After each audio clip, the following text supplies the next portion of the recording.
여러분도 공감하시겠지만은 참으로 통쾌한 한방이었습니다. 제가 어제 저녁 때 한국당의 199개 안건 필리버스터에 대해서 상세하게 법적으로 보고를 드렸습니다. 그런데 그 댓글 중에서 과연 이 절묘한 안이 누구의 머리에서 나왔는가, 누구 아이디어냐, 여기에 대해서 궁금하신 분들이 계신 것 같았습니다. 그래서 급히 이 영상을 만듭니다. 이 199개 안건 필리버스터, 즉 무제한 토론이 정말 신묘한 착상이다, 아이디어다 라고 불리는 이유는 몇 가지가 있습니다. 이 아이디어가 나오고 199개 안건에 대한 무제한 토론 신청이 들어가기 전까지만 해도 한국당의 미래는 암울했습니다. 정권 교체의 희망이나 문재인 탄핵에 대한 희망도 난망인 것처럼 보였습니다. 그러나 이 아이디어가 나오면서 모든 희망이 일거에 되살아나는 것 같습니다. 물론 몇 가지 조심해야 될 것은 있습니다. 어제 제가 보고 드린 것 반드시 보셔야 합니다.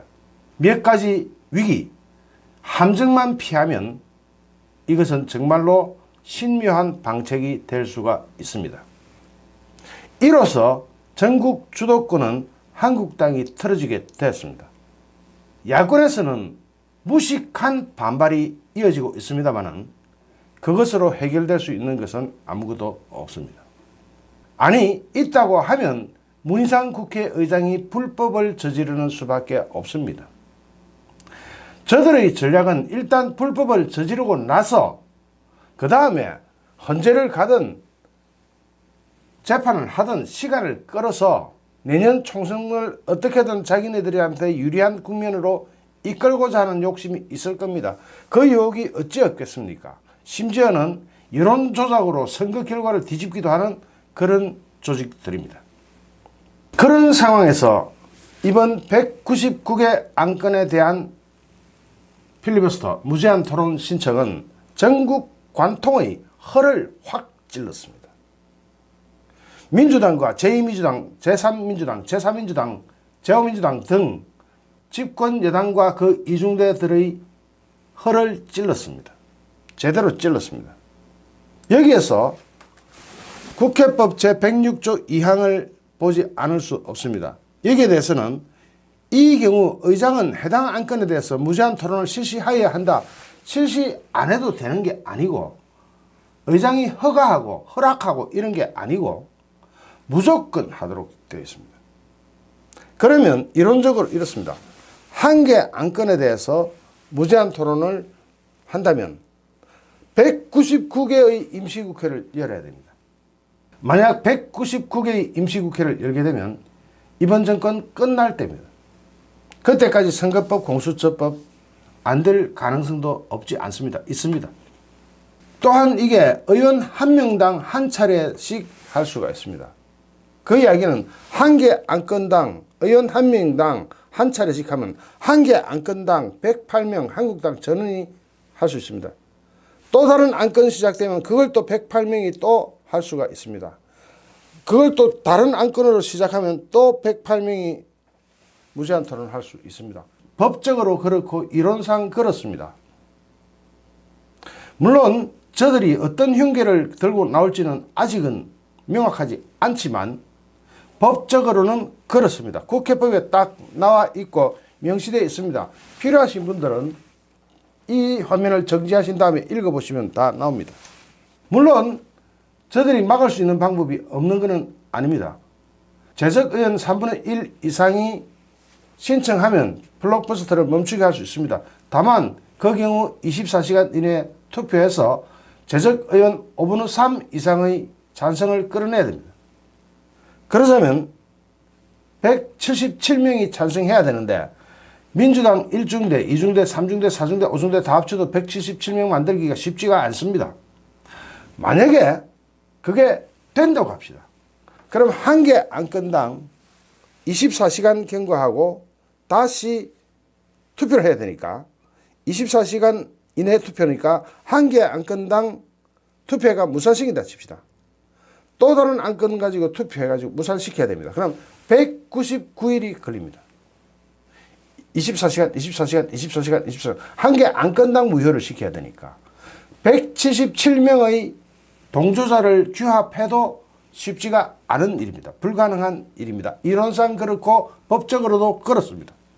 또한 토론을 하지 못한 안건은 회기 종료로 끝나는 것이 아니라 새 임시국회가 소집돼도 토론을 요구할 수가 있습니다. 토론을 안 했으니까요. 무제한 토론을 1분이라도 해야 그 안건을 가지고 새 회기 열면은 바로 표결할 수가 있는데, 이게 토론 안건이 토론이 안 됐단 말이죠. 안 됐을 경우에는 새로 열게 된 임시회에서 전에 토론한 것에 대해서는 표결할 수 있습니다. 근데 새 임시회에서 또 다른 안건으로 필리버스터 신청하면 됩니다. 안 했으니까. 그 경우 199개의 임시국회 회기가 필요합니다. 여기서 106조 2의 8항을 좀 볼 필요가 있습니다. 무제한 토론을 실시하는 중에 해당 회기가 끝나는 경우에는 무제한 토론의 종결이 선포된 것으로 본다. 이 경우 해당 안건은 바로 다음 회기에서 지체 없이 표결해야 된다. 이렇게 되어 있습니다. 무제한 토론을 실시하는 중에 해당 회기가 끝나는 경우입니다. 그러니까 무제한 토론을 실시 안 했다면 해당 회기가 끝나도 다음 회기에서 처리를 또 하면 됩니다. 또 무제한 토론을 필리버스터를 하면 됩니다. 기가 막힌 아이디어입니다. 이 경우 한국당 의원 108명이 199개 안건에 대해서 1인당 1시간씩 무제한 토론한다고 해도 21,492시간을 끌 수가 있습니다. 만 2년 165일입니다. 물론 그 전에 20대 국회 임기가 끝납니다. 자, 이러한 절묘한 아이디어를 낸 사람이 누구겠습니까? 바로 이 사람입니다. 예, 주호영 의원입니다. 주호영 의원에 대한 개인적인 호불호를 떠나서 주호영 의원의 이 아이디어를 내고 나서 한국당은 이 모든 사안을 극비에 붙였다고 합니다. 이런 사안은 중간에 흘러나가고 김이 새면 상대가 먼저 대안을 수립할 수가 있습니다. 그래서 보안이 극도로 중요합니다. 그런데 이 보안이 대체적으로 잘 유지가 된 것 같습니다. 상대방은, 민주당은 이 보안에 냄새도 맡지 못한 상태에서 어제 나경원 의원이 기습적으로 제기하자 그때 가서야 무릎을 치고 통곡을 하기 시작했습니다. 그래서 주호영 의원은 어떤 안건이 되건 필리버스터 1호로 등판할 예정입니다. 바로 이런 상황 때문에 황교안 대표가 단식을 중단한 겁니다. 8일간의 단식 중에 쓰러져 가지고 의식이 불명한 상태에서 병원으로 이송돼 가지고 단식을 재개하겠다 하시던 황교안 대표가 단식을 중단하고 3대 친문농단 진상규명에 총력투쟁하겠다, 이렇게 일성을 내질렀습니다. 즉 더 이상 단식의 실효성이나 단식의 필요성에 대해서 절박감을 느끼지 않을 수도 있게 된 겁니다. 지금 3대 친문농단, 이게 장난입니까? 우리들 병원부터 보십시오. 서서히 위선이 드러나는 것 같습니다. 꼬리 말고 몸통에 접근 가능한 수준까지 대충 눈에 보이고 있습니다. 지금 곧바로 제가 보고 드릴 겁니다. 제가 이거 파악하면서 깜짝 놀란 게 있습니다. 고작 말 3마리로 타보지도 만져보지도 냄새도 맡아보지도 못한 말 3마리로 30년 중형이 떨어진 박근혜 대통령에 대해서 그 것과 비교할 때 이 친문 농단 진상을 진짜로 규명하는 100년 이상의 형이 선고될 수도 있겠다는 그런 판단이 있습니다. 그래서 이런 절묘한 아이디어로 황교안 대표는 단식을 중단했습니다. 다만 아까 이야기했듯이 함정이 있을 수 있습니다. 그 함정을 잘 피해야 합니다.